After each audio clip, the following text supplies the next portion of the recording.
வணக்கம். இந்த வீடியோவில் முளைக்கீரை சாம்பார் ரொம்ப சிம்பிளாகவும் டேஸ்டியாகவும் எப்படி பண்ணுறதுன்னு பார்க்க போகிறோம். அது மட்டும் இல்லாமல் மே மந்த்து கிவ் அவே வின்னராக ஆர் மனிஷா அப்படின்றவங்க செலக்ட் ஆகியிருந்தாங்க. அவங்களுக்கு இந்த சாப்பிங் போர்டு நம்ம ப்ரெசென்ட் பண்ணியிருக்கோம். ஒவ்வொரு மந்த்தும் இந்த கிவ் அவே கான்டெஸ்ட்டில் நீங்களும் கலந்துக்கோங்க. இப்போ ரெசிபி எப்படி பண்ணுறதுன்னு பார்க்கலாம். ஒரு குக்கரில் 75 கிராம் துவரம்பருப்பு, 2 பூண்டு பற்கள், கொஞ்சமாக மஞ்சள் தூள், கொஞ்சமாக பெருங்காயத்தூள் சேர்த்துட்டு இது தேவையான அளவு தண்ணி சேர்த்து ஒரு 3லேருந்து 4 விசில் வரைக்கும் வச்சு அதுக்கு பிறகு ஒரு 3லேருந்து 4 நிமிஷம் வரைக்கும் சிம்மரில் வச்சுட்டோம் அப்படின்னா பருப்பு நல்லா வெந்து நல்லா குழஞ்சி வந்துடும். ஜஸ்ட்டு விசில் மட்டும் வச்சா குழையாது. ஒரு 5 நிமிஷமாவது நம்ம சிம்மரில் வச்சா தான் பருப்பு நல்லா குழஞ்சி வரும். இப்போது பருப்பு நல்லா வெந்துருச்சு. இதை ஒரு கரண்டியாலேயோ அப்படி இல்லைன்னா மத்தாலையோ மசிச்சு விட்டுட்டு இதில் ஒரு 2 டம்ளர் அளவுக்கு தண்ணி சேர்த்துட்டு தனியாக எடுத்து வச்சுக்கலாம்.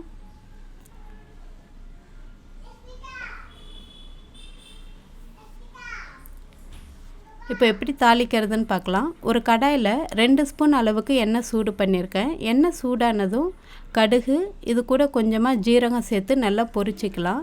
கடுகு ஜீரகம் பொரிஞ்சதும் ஒரு மீடியம் சைஸ் வெங்காயம், காரத்துக்காக ஒரு 3 பச்சை மிளகாய் சேர்த்துட்டு ஒரு கொத்து கருவேப்பிலை சேர்த்து நல்லா வதக்கிக்க போகிறோம்.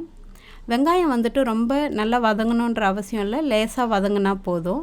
இது கூட ஒரு மீடியம் சைஸ் தக்காளி சேர்த்துருக்கேன். சின்னதாகவோ அப்படி இல்லைன்னா மீடியம் சைஸாக சேர்த்துக்கோங்க. ரொம்ப பெரிய தக்காளி சேர்க்க வேண்டாம். கொஞ்சமாக உப்பு சேர்த்து தக்காளி குழையிற வரைக்கும் நல்லா வதக்கிக்க போகிறோம்.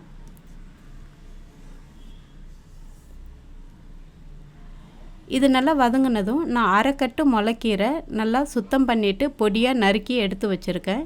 இதையும் இது கூட சேர்த்துட்டு ஒரு 2லேருந்து 3 நிமிஷம் வரைக்கும் நல்லா வதக்கிக்கிறேன். இந்த மாதிரி கீரை சாம்பாருக்கு நம்ம பாதி அளவு வந்துட்டு கீரை சேர்த்தா போதும். அரைக்கட்டு கீரை சேர்த்தா போதும். ஒரு கட்டு சேர்க்கணுன்ற அவசியம் இல்லை. பருப்பும் கீரையுமா இருந்தால் தான் வந்துட்டு டேஸ்ட்டாக நல்லாயிருக்கும் சாம்பார் சாப்பிடும்போது. அதனால் அரைக்கட்டு மட்டும் சேர்த்தா போதும். நான் காரத்துக்கு பச்சை மிளகாய் மட்டும்தான் சேர்த்துருக்கேன். இப்போது இது 2 நிமிஷம் வதக்கிட்டு நம்ம கடைஞ்சி எடுத்து வச்சுருக்கிற பருப்பையும் இது கூட சேர்த்து உப்பு தேவையான அளவு சேர்த்து ஒரு 4 நிமிஷம் நல்லா கொதிக்க வச்சுட்டா கீரை சாம்பார் சிம்பிளாக தயாராகிடும். இதில் காரத்துக்காக நான் தனியாக மிளகாத்தூள் எதுவும் சேர்க்கறதில்ல. இதில் சேர்த்துருக்கிற பச்சை மிளகாய் மட்டும்தான். நீங்கள் தேவைப்பட்டால் சாம்பார் தூளை மிளகாத்தூளை சேர்த்துக்கலாம். ஆனால் இந்த மாதிரி நல்லா க்ரீனிஷாக அழகாக டேஸ்ட்டாகவும் இருக்கணும் அப்படின்னா வெறும் பச்சை மிளகாய் மட்டுமே சேர்த்துக்கோங்க. சாம்பாரும் நல்லா வாசனையாக டேஸ்ட்டாக நல்லாவே இருக்கும். இப்போ இது ஒரு 4 நிமிஷம் நல்லா கொதிக்க வச்சிடுறேன்.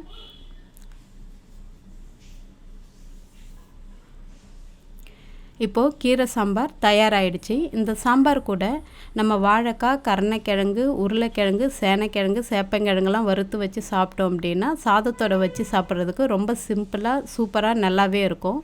நீங்களும் இந்த கீரை சாம்பாரை ட்ரை பண்ணி பார்த்துட்டு எப்படி இருந்துச்சுன்னு சொல்லுங்கள். நன்றி, வணக்கம்.